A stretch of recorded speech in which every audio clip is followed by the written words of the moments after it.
Olá, meu nome é Rodrigo Biondo e eu sou responsável pela assistência técnica e suporte pós-vendas da Vidence Medical. Hoje vamos falar sobre como fazer a correta manutenção do seu Ethereum MX. É muito importante conhecer essas dicas para que você possa utilizar o seu equipamento de forma correta e prolongar a vida útil do aparelho. Neste vídeo você vai aprender sobre todos os cuidados que você deve ter com o Ethereum MX, além de falarmos sobre manutenção preventiva para clientes e distribuidores. Vamos começar?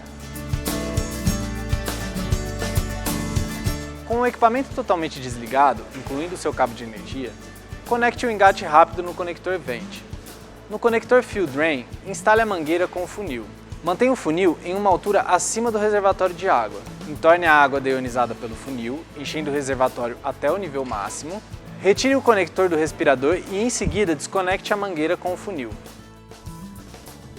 Então é isso, espero que você tenha entendido todos os procedimentos e caso ainda tenha alguma dúvida, entre em contato com a gente.